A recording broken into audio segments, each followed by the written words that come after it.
नमस्ते दोस्तों। आज हम लोग फिर से डेफिनेट इंटीग्रल्स के ये दो क्वेश्चंस दिए हुए हैं जिनको by the method of contour integration से सॉल्व करेंगे। इन क्वेश्चंस को कराने का पर्पस है कोई एक नया कॉन्सेप्ट सीखने का। तो चलिए इसको हम लोग सीखते हैं।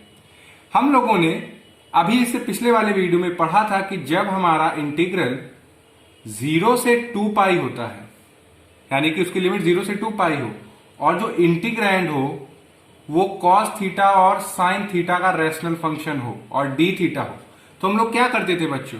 सबसे पहले z को e की पावर आयोटा थीटा मानते थे, डिफ्रेंशिएट करते थे तो हमें मिलता था dz upon iz equal to D theta.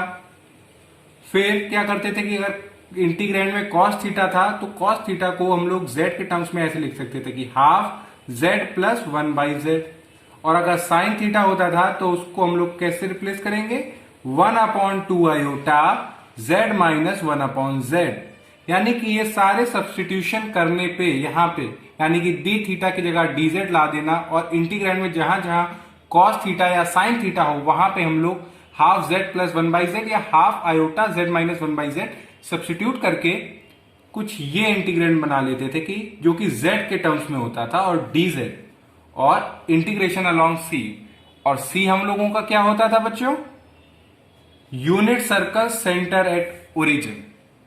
तो ये इससे रिलेटेड हम लोगों ने 3 एग्जांपल किए भी हुए हैं। अगर आपको डिटेल में पढ़ना है तो ऊपर आई बटन दिख रही होगी, उस पर क्लिक करके आप उसको जरूर देखिए एक बार, तब आपको ये वाले इंटीग्रल सॉल्व करने में और अच्छा लगेगा।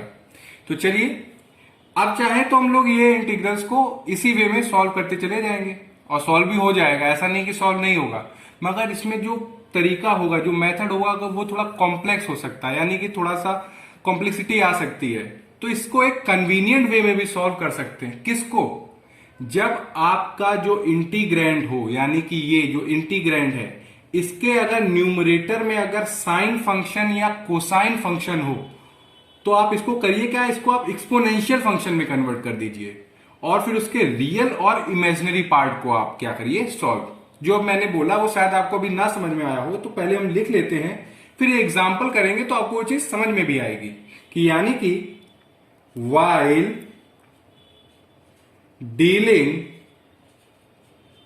dealing with such integrals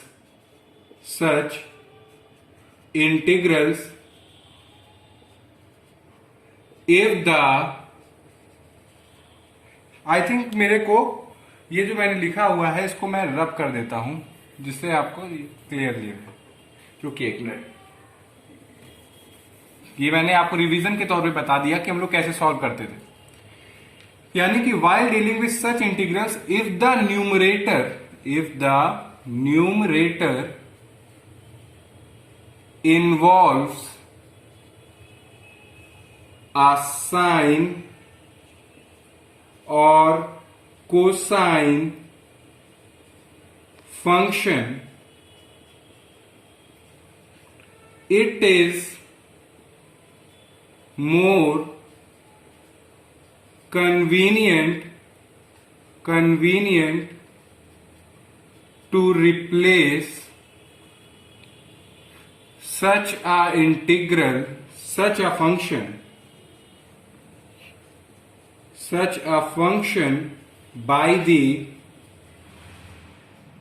corresponding exponential function, and then evaluate the imaginary or real part of the integral as the case may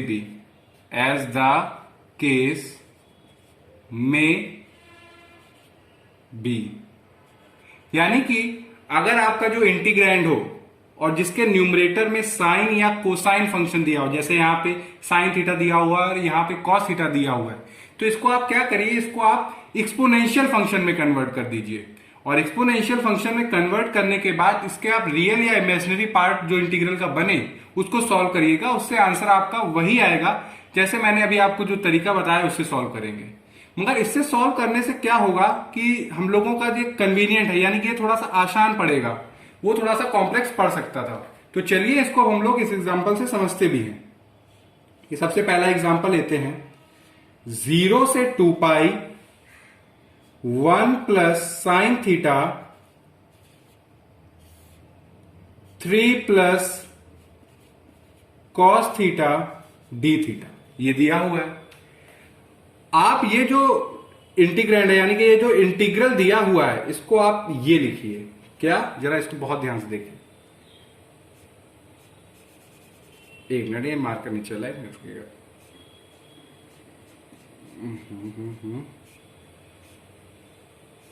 यानी कि इमेजिनरी पार्ट ऑफ 0 से 2 पाई आयोटा प्लस ई की power iota theta 3 plus cos theta D theta. यानी कि जो हमने लिखा वही, यानी कि हमने जो अपना साइन फंक्शन है, कोसाइन फंक्शन है, उसको जो न्यूमरेटर में दिया हुआ है, इसको मैंने एक्सपोनेंशियल फंक्शन में कन्वर्ट कर दिया। शायद आपको ये पहली बार में देखने में थोड़ा सा लग रहा है कि मैंने ये कैसे किया, तो चलिए इसको शॉर्ट में लोग समझ भी लेते हैं कि क्या हमने किया है।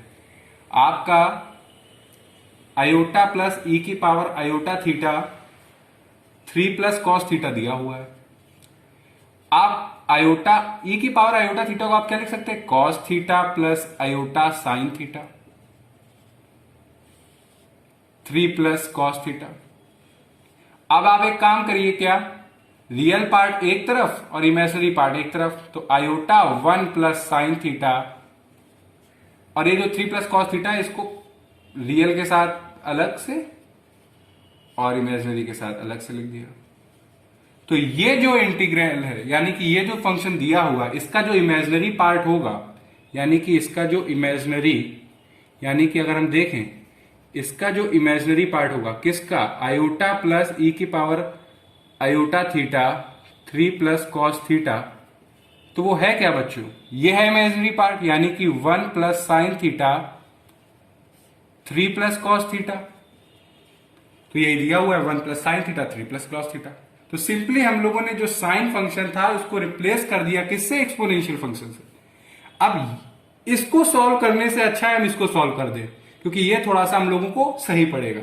अब क्या करना होता था, वही पुराना स्टेप हम लोग करेंगे कि लेट z इक्वल टू ई की power iota theta, so that दोनों साइड डिफ्रेंशिएट करेंगे तो dz आयोटा ई की power iota theta D theta, that is dz upon iz D theta.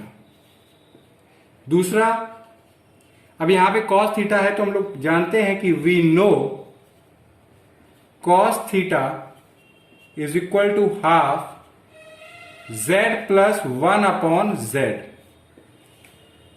cos theta हमारा क्या होता है, half z plus 1 upon z। तो फिर से हम लोग अपने इंटीग्रल पे आते हैं, यानी कि ये लाइन पे यहां से कंटिन्यू करते हैं, यानी कि ये बार बार मार्कर चलने में पता नहीं क्यों आज प्रॉब्लम कर रहा है, कि इमेजिनरी पार्ट ऑफ, क्या करते थे, एक बड़ा सा इंटीग्रल लेते थे, आयोटा आप एज इट इज रखिए, ई की पावर आयोटा थीटा की जगह आप लिख दीजिए z 3 प्लस कॉस थीटा की जगह आप लिखिए half z plus 1 upon z, और डी थीटा की जगह आप लिख दीजिए dz अपॉन आयोटा z, और इंटीग्रेशन किसके अलाउंग, c, जहां पे c क्या है हमारा बच्चों, यूनिट सर्कल है जिसका सेंटर ओरिजिन है। तो अब हम लोग क्या करेंगे, इसको सॉल्व करेंगे थोड़ा, यानी कि इमेजिनरी पार्ट ऑफ, तो अगर आप देखें इसको बड़ा सा इंटीग्रल, एक काम करते हैं, 2 के यहां पे मल्टीप्लाई होगा तो ये हो जाएगा 6, ये z plus 1 upon Z, denominator में ये 2 अब ऊपर चला जाएगा, यानी कि 2 आयोटा प्लस जेड और dz अपॉन आयोटा जेड। इसको थोड़ा सा और सॉल्व करेंगे, यानी कि इमेजिनरी पार्ट ऑफ,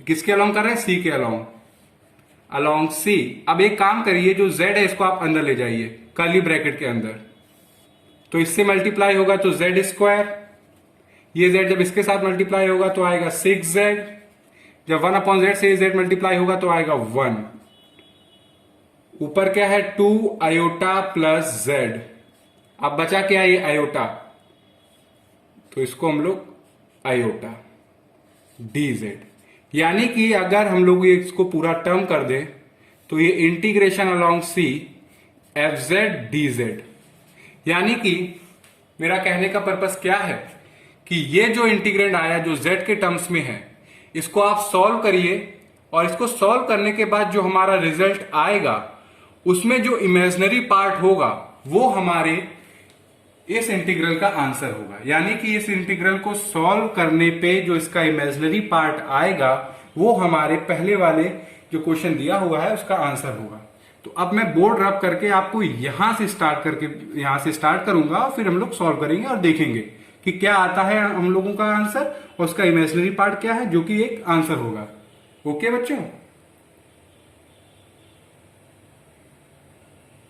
तो अभी हम लोगों ने देखा कि ये जो हमने इंटीग्रल बनाया है z के टर्म्स में, इसको हमने नाम दे दिया, ये जो इंटीग्रेंड है इसको नाम दे दिया एफ जेड, यानी कि हमारा एफ जेड क्या है, हमारा एफ जेड है 2 iota plus Z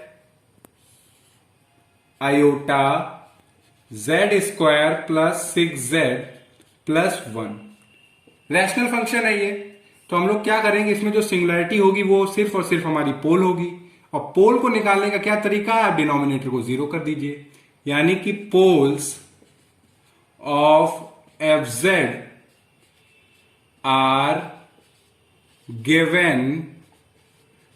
given by, आप क्या करिए, Z square plus 6z plus 1 को आप 0 कर दीजिए, सो डैट अब हम लोग यहां पे क्वाड्रेटिक फॉर्मूला लगाएंगे, क्योंकि ये क्वाड्रेटिक इक्वेशन है, तो इसके जो रूट्स होंगे वो होंगे -6 प्लस -36 -4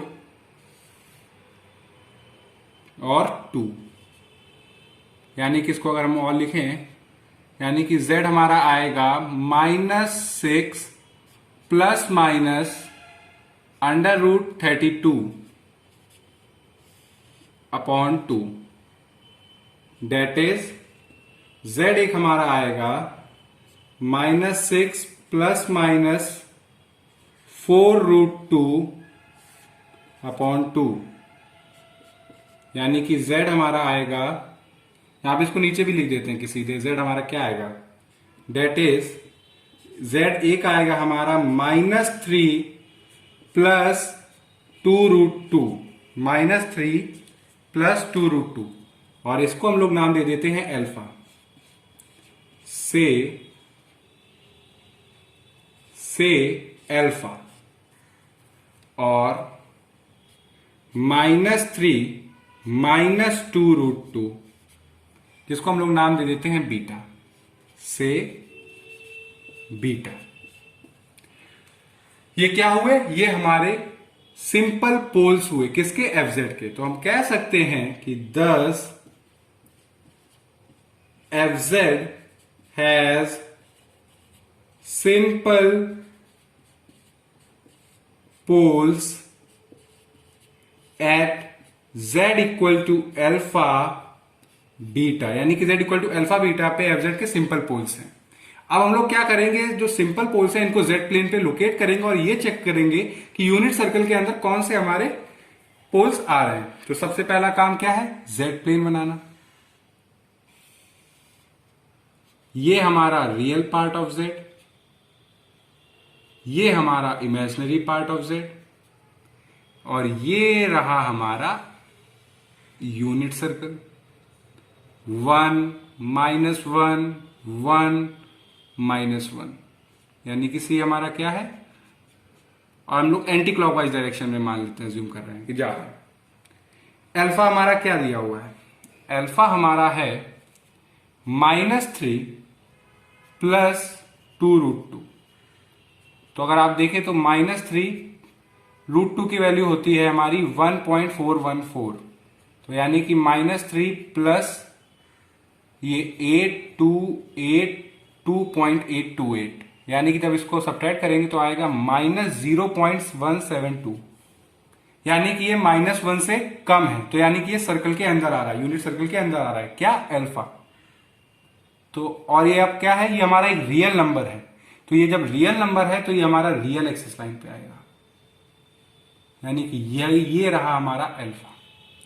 और रही बात अगर आप बीटा को देखें तो बीटा -3 माइनस है, तो यानी कि 2828, यानी कि -5828, तो यानी कि -5 समथिंग। तो यानी कि अगर आप रियल एक्सिस लाइन को इधर बढ़ाते जाएं तो बीटा हमारा यूनिट सर्कल के बाहर आएगा और कुछ यहां पे आएगा, यानी कि -5 पॉइंट समथिंग है। तो यानी कि यूनिट सर्कल के अंदर कौन आया, अल्फा। तो अब हम लोग लगाएंगे कॉशीस रेसिड्यू थ्योरम, जिसके हिसाब से अगर कोई क्लोज कॉन्टूर के अंदर अगर कोई आइसोलेटेड सिंगुलरिटी है, मानिए यहां पे पोल दी हुई है, तो आप क्या करिए, इस पोल के करेस्पॉन्डिंग आप रेसिड्यू निकालिए, और रेसिड्यू निकालने के बाद आप 2 पाई आयोटा से मल्टीप्लाई कर दीजिए, तो आपको इस इंटीग्रल की वैल्यू पता चल जाएगी। तो हम लोग लिखते हैं कि thus fz है simple poles at z equal to alpha beta of which z equal to alpha lies inside C।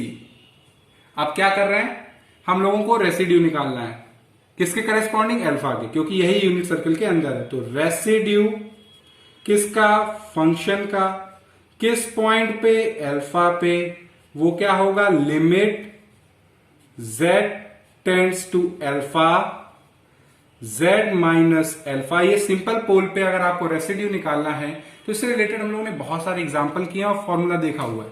Formula तो अभी मैं आपको लिख के भी बता दूंगा। अगर आपको रेसिड्यू निकालना सीखना है तो ऊपर आई बटन दिख रही होगी, उस पर क्लिक करके आप उसको जरूर देखें एक बार। तो यानी कि अगर आपको सिंपल पोल पे अगर आपको रेसिड्यू निकालना है तो जिस पॉइंट पे आपको निकालना है उस पॉइंट पे आपका z टेंड करेगा, यानी कि अल्फा पे, तो यानी कि z टेंड्स टू अल्फा, फिर z माइनस अल्फा fz।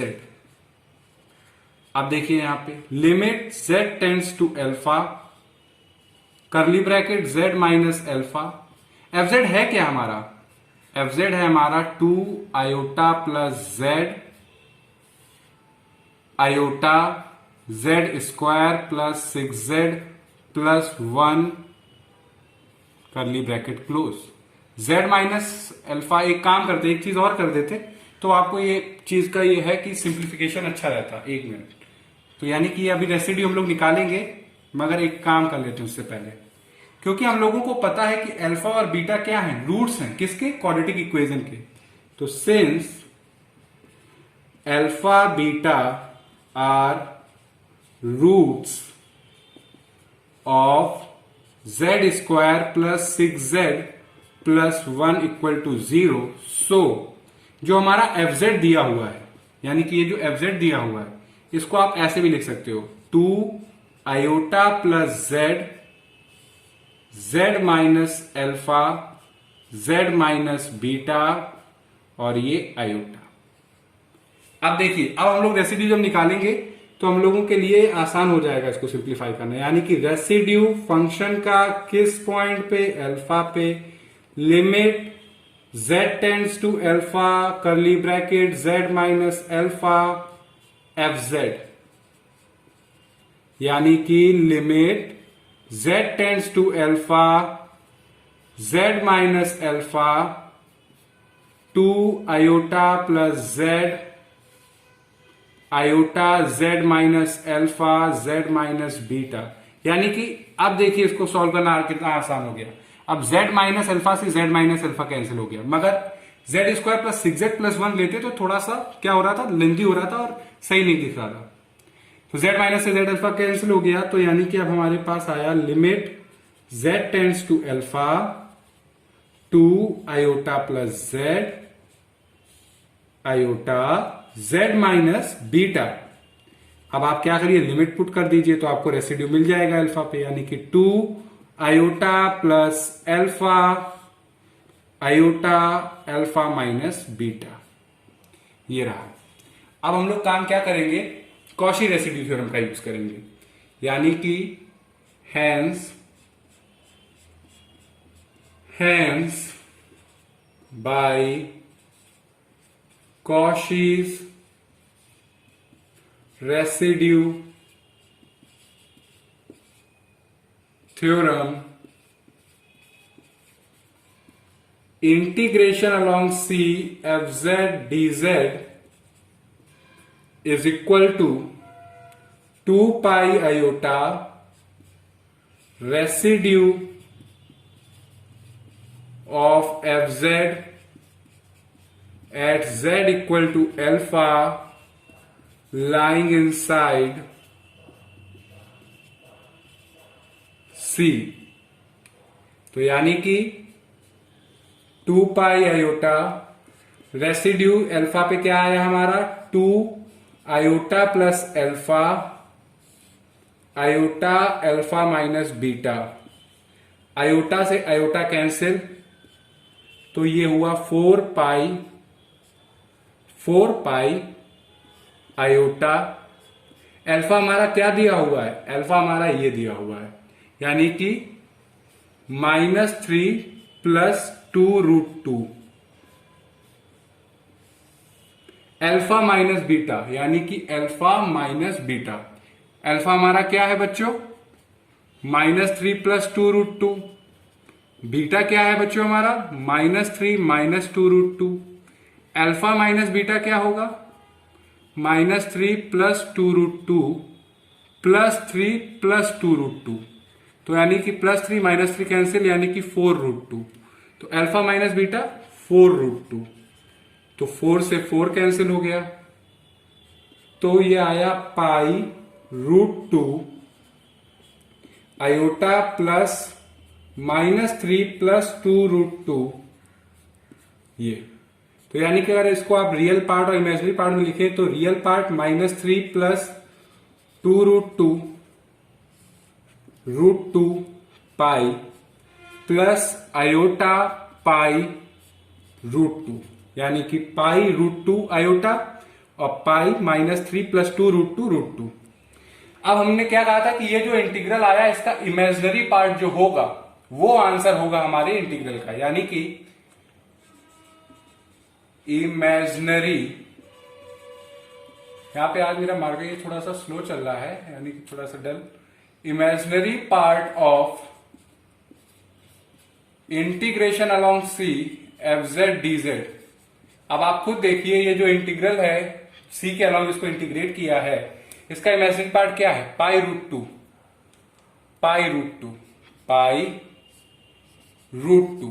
और ये हम लोगों का आंसर हुआ, यानी कि हम लोगों ने आंसर निकाल लिया किसका, जो अभी इंटीग्रल देखा था 0 से 2 पाई 1 प्लस साइन थीटा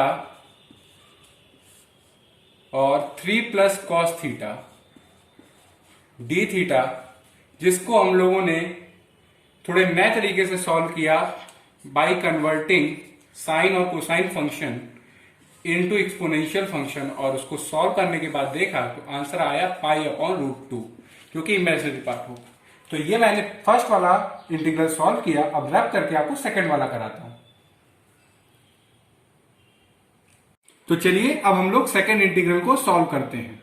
तो सेकंड इंटीग्रल में भी न्यूमरेटर में हमारा कोसाइन फंक्शन दिया हुआ है, तो हम इसको एक्सपोनेंशियल फंक्शन में कन्वर्ट करेंगे, यानी कि ये जो इंटीग्रल है इसको हम लोग लिख सकते हैं कि रियल पार्ट ऑफ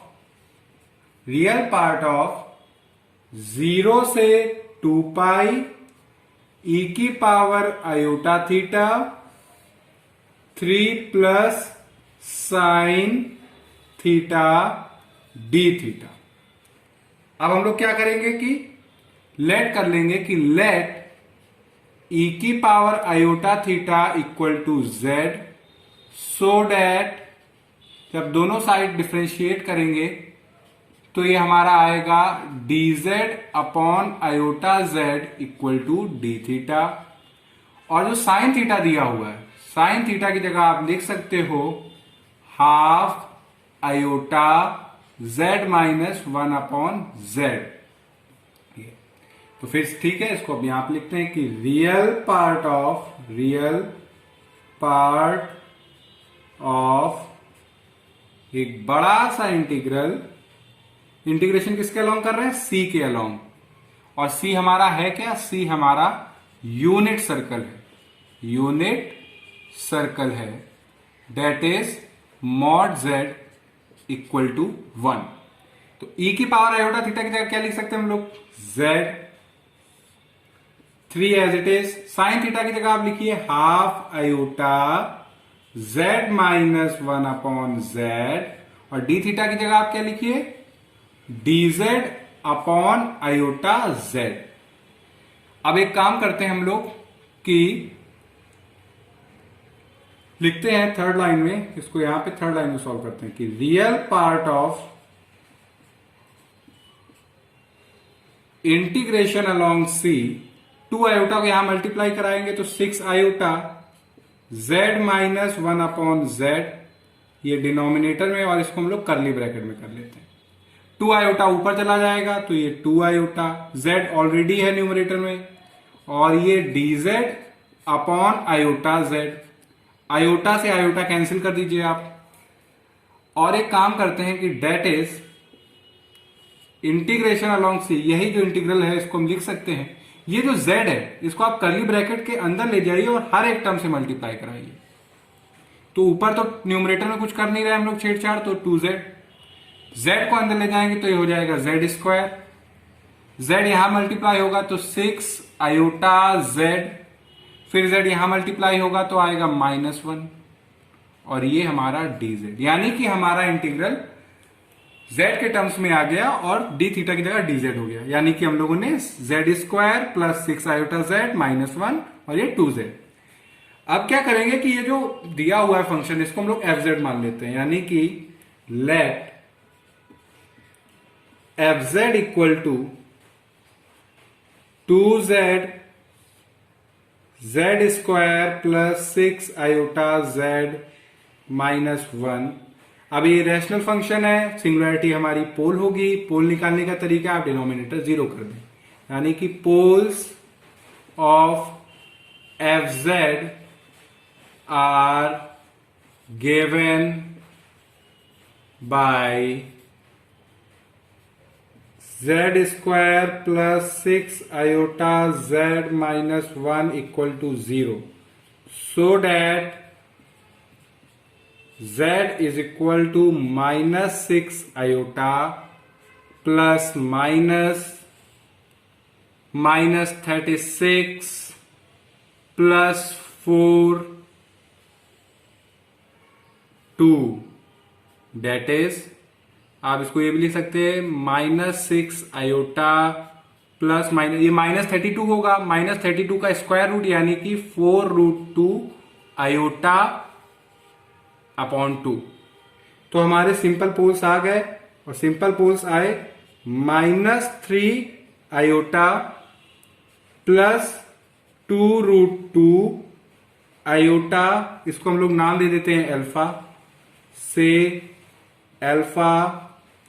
और एक और सिंपल पोल आया जो कि है -3 आयोटा -2√2 आयोटा, और इसको नाम दे देते हैं हम लोग बीटा से beta.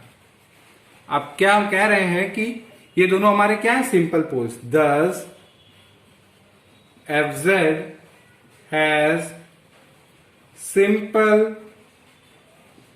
poles at z equal to alpha comma beta. अब क्या करेंगे, हम लोग इनको z प्लेन पे लोकेट करेंगे और देखेंगे कि इनमें से कौन सा पोल यूनिट सर्कल के अंदर है। यानी कि अगर ये हमारा रियल पार्ट ऑफ z है, ये इमेजिनरी पार्ट ऑफ z है, तो यूनिट सर्कल कुछ हमारा इस टाइप का होगा, 1 -1 1 -1 और ऐसे जा रहा है। अल्फा हमारा क्या है, -3 आयोटा प्लस 2√2 आयोटा। तो इसकी वैल्यू आई, अभी हम लोगों ने कैलकुलेट भी करी थी रियल पार्ट में, कि -0.172 आयोटा। यानी कि क्योंकि ये इमेजिनरी नंबर है तो ये हमारी इमेजिनरी एक्सेस पे आएगा, और ये -1 से छोटा है, इसलिए अल्फा हमारा यूनिट सर्कल के अंदर है। बीटा हमारा क्या है, -3 आयोटा -2√2 आयोटा। तो ये कुछ आया था -5 आई थिंक 282 समथिंग ऐसे आया था, यानी कि -5 पॉइंट समथिंग आयोटा। तो यानी कि ये भी हमारा इमेजिनरी नंबर है, इमेजिनरी एक्सेस पे आएगा, मगर ये हमारे -1 से बाहर आएगा। तो ये कुछ यहां पे बीटा, यानी कि यूनिट सर्कल के अंदर सिर्फ और सिर्फ अल्फा है। अल्फा है तो कॉची रेसिड्यू थ्योरम के हिसाब से हम लोग क्या करेंगे, अल्फा के करस्पॉन्डिंग हम रेसिड्यू निकालेंगे। तो पहले लिख देते हैं कि fz has simple poles at z equal to alpha comma beta of which z equal to alpha lies inside unit circle that is mod z equal to 1। अब क्या है कि since alpha comma beta are roots of z square plus 6 iota z minus 1 equal to 0, so fz को हम लोग लिख सकते हैं 2z z minus alpha z minus beta. अब यहां से रेसिड्यू निकालना आसान हो जाएगा fz का, तो लिख सकते हैं कि रेसिड्यू किसका, फंक्शन का, किस पॉइंट पे, अल्फा पे, वो होगा limit z tends to alpha z minus alpha fz है क्या हमारा 2z z minus alpha z minus beta. तो z माइनस अल्फा से z माइनस अल्फा कैंसिल, तो यानी कि limit z tends to alpha 2z z minus beta. तो value put करेंगे तो आएगा ये 2 अल्फा अल्फा माइनस बीटा। तो आप लिख सकते हैं कि 2 अल्फा हमारा क्या है, अल्फा है हमारा -3 आयोटा प्लस 2√2 आयोटा। अल्फा हमारा -3 आयोटा प्लस 2√2 आयोटा, बीटा से माइनस कर रहे हैं तो माइनस बीटा, यानी कि +3 आयोटा प्लस 2√2 आयोटा। तो +3 आयोटा से -3 आयोटा कैंसिल, यहां पे आयोटा कॉमन ले लेते हैं, तो 2 - 3 प्लस 2√2 आयोटा, ये हो गया 4√2 आयोटा। आयोटा से आयोटा कैंसिल, 2 से 4 कैंसिल, तो ये हुआ हमारा जो रेसिड्यू आया वो आया -3 प्लस 2√2, यानी कि एक रेसिड्यू हम लोगों ने अल्फा पे निकाल लिया। अब हम लोग क्या यूज करेंगे, कॉशीज रेसिड्यू थ्योरम, यानी कि hence by Cauchy's residue theorem, Cauchy's residue theorem का यूज करेंगे। तो यानी कि integration along C fz dz equal to 2 pi iota residue of fz at z equal to alpha lying inside C। तो 2 pi iota residue हम लोगों ने निकाला, वो आया है -3 प्लस 2√2 2 से 2 कैंसिल, तो हमारा जो इंटीग्रेशन का आया रिजल्ट वो आया π√2 -3 + 2√2 आयोटा, यानी कि एक प्योरली इमेजिनरी नंबर आया, प्योरली इमेजिनरी नंबर आया, प्योरली इमेजिनरी नंबर आया। तो अगर हम बात करें रियल पार्ट की, real part of integration along C, f z हमारा क्या है बच्चों? एफजेड की जगह हम लोग पुट कर सकते हैं 2z z² plus 6 iota z minus 1 dz, यानी कि ये जो इंटीग्रल है, यानी कि ये जो इंटीग्रल है इसका जो रियल पार्ट है वो क्या है? क्योंकि ये इसको जब सॉल्व किया तो ये हमारा जो आंसर आया वो एक प्योरली इमेजिनरी नंबर आया, तो इसमें रियल पार्ट तो कुछ है ही नहीं, तो रियल पार्ट हो गया 0। तो इसी के साथ हम लोगों ने आंसर निकाल लिया कि ये जो इंटीग्रल है 0 से 2π cos theta 3 + sin theta D theta, जिसमें अगर हमने न्यूमरेटर में जो कोसाइन फंक्शन है उसको एक्सपोनेंशियल फंक्शन में कन्वर्ट किया और कन्वर्ट करने के बाद जो पर्टिकुलर रियल पार्ट आया उसको हम लोग z के टर्म में पहले हमने जो इंटीग्रल था उसको सॉल्व किया, फिर उसका रियल पार्ट लिया, रियल पार्ट है 0, तो इसका इंटीग्रल का आंसर भी हो गया 0। तो इसी के साथ आज हम लोगों ने by the method of contour integration दो डेफिनेट इंटीग्रल के क्या कहते हैं प्रॉब्लम तो सॉल्व किए, मगर उनको सॉल्व करने का तरीका ये था, पर्पस ये था कि आपको एक नई चीज सिखाएं कि अगर न्यूमरेटर में कोसाइन या साइन फंक्शन हो तो आप उसको एक्सपोनेंशियल फंक्शन में कन्वर्ट करें, और फिर जो पर्टिकुलर आपका केस बने, चाहे रियल का बने या इमेजिनरी का बने, आप सबसे पहले ये जो इंटीग्रल है इसको सॉल्व करें, फिर जो पूछा जाए उसके हिसाब से आपका आंसर होगा। क्योंकि यहाँ पे इसको सॉल्व करने के बाद एक प्योरली इमेजिनरी नंबर आया, तो यहाँ पे रियल पार्ट क्या होगा 0, तो इसलिए इसका पूरा आंसर क्या हो गया 0। आज हम लोगों ने ये दो एग्जाम्पल किए। अगर आपको इसमें कहीं पे भी कोई प्रॉब्लम हो तो आप कमेंट सेक्शन में लिख के बताइएगा। Thank you.